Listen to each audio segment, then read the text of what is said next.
Hello students, मैं doctor Mukta Dwivedi SPC government college Ajmer से बोल रही हूँ। आज का जो हमारा विषय है वो है उदारवाद की पृष्ठभूमि या उदारवाद का उदय किस प्रकार हुआ है। आज हम इस पर चर्चा करेंगे। पिछले सत्र में हमने जो चर्चा की थी वो की थी कि उदारवाद की मूल अवधारणाएं क्या हैं।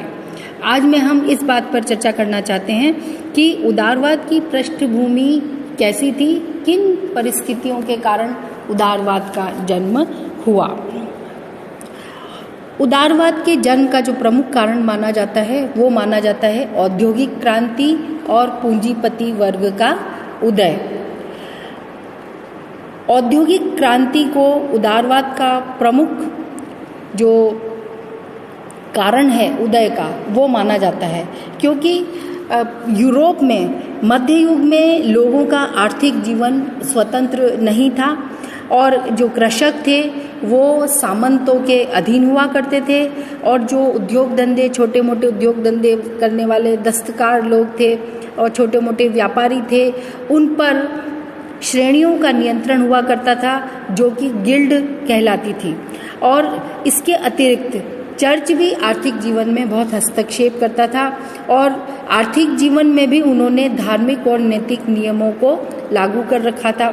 लेकिन 18वीं सदी के अंत तक औद्योगिक क्रांति के कारण बहुत बड़े पैमाने पर वस्तुओं का उत्पादन होने लगा, कल कारखानों का निर्माण हुआ और बड़े पैमाने पर कई वस्त्र इत्यादि कई चीज़ें बनने लगी और इस उत्पादन के परिणाम स्वरूप बहुत तेजी से लोगों में समृद्धि आई और इस समृद्धि के कारण एक नवीन समृद्धिशाली वर्ग उत्पन्न हुआ जिसे हम पूंजीपति वर्ग कहते हैं।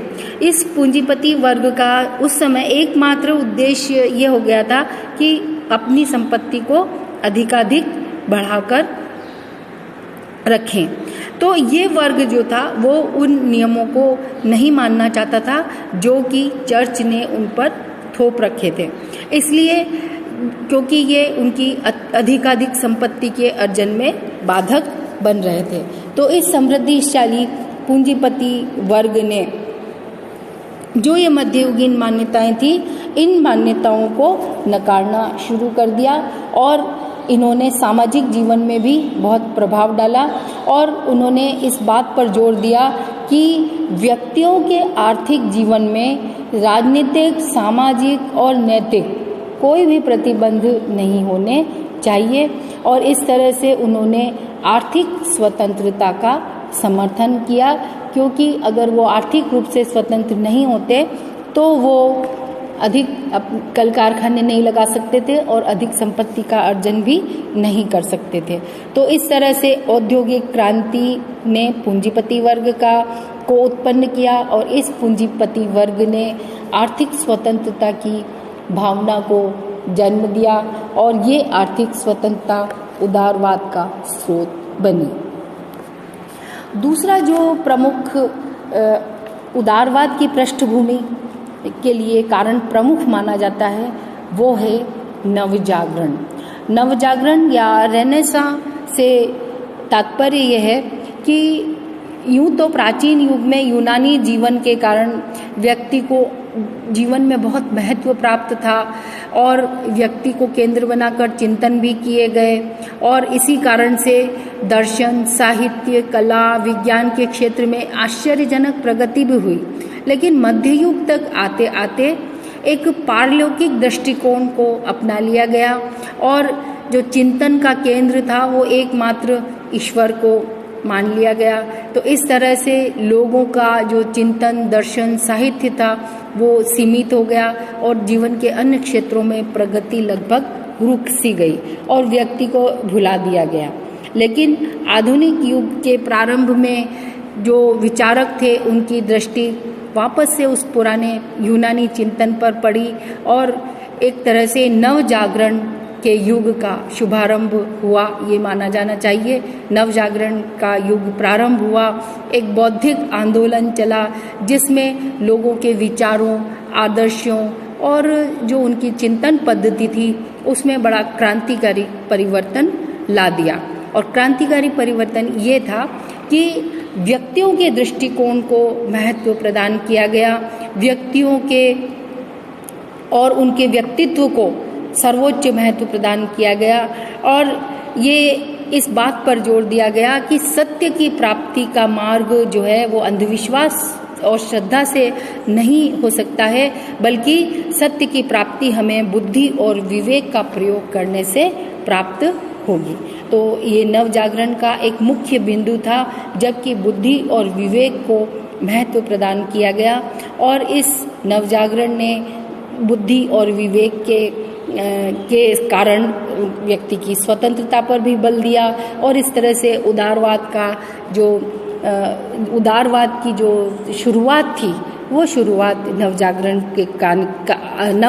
के कारण और भी अधिक आगे चल पड़ी, मजबूत हुई।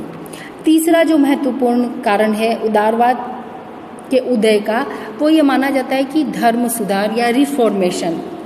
मध्य युग तक आते आते राजनीति में धर्म का हस्तक्षेप बहुत ज़्यादा हो गया था और धार्मिक निरंकुशता के स्तर तक पहुंच गया था।